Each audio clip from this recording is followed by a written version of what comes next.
Things first, I'ma say all the words inside my head. I'm fired up and tired of the way that things have been. Oh. Na samom početku zapratite kanal i uživajte u objavama.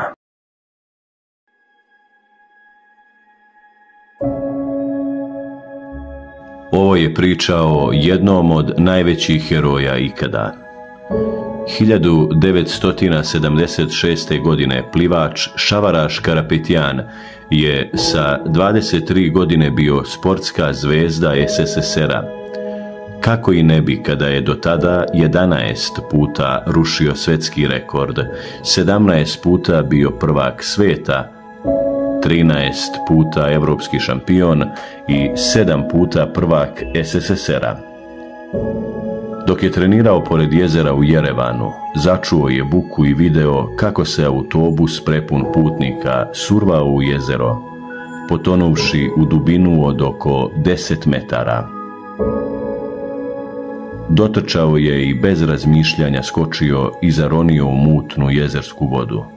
Doronio je do autobusa, nogama razbio prozor stakla, a onda počeo da vadi jednog po jednog putnika. Dok je imao snage, izvukao je 30 od 92 putnika, ali je samo 20 preživjelo.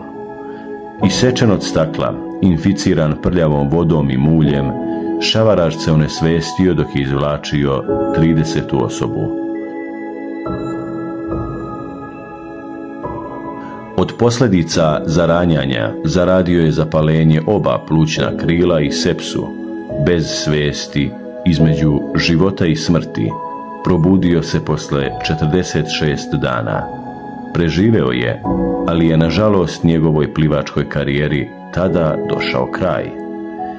Kada su ga kasnije pitali šta mu je bilo najstrašnije, Šavaraš je odgovorio: znao sam da mogu da zaronim samo ograničen broj puta i plašio sam se da ću pogrešiti. Dole je bilo tako mračno da ništa nisam video. Jednom sam umjesto putnika izvukao sedište. Mogao sam da spasem još jedan život. To sedište me još uvijek progoni u snovima.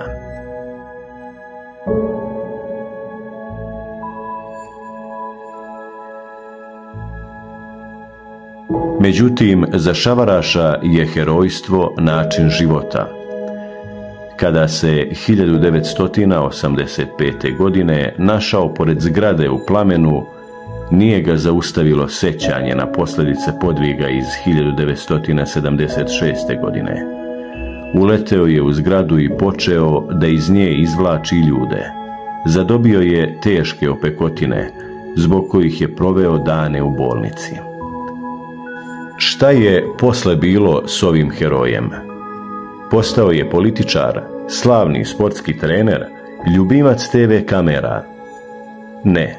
Šavaraš je otišao u Moskvu i otvorio fabriku obuće kojoj je dao ime Drugi udisaj. Običan život.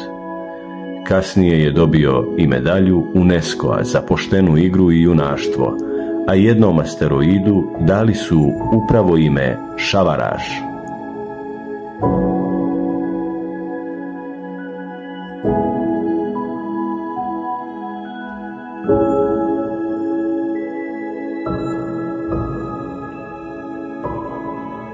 Things first, I'ma say all the words inside my head. I'm fired up and tired of the way that things have been.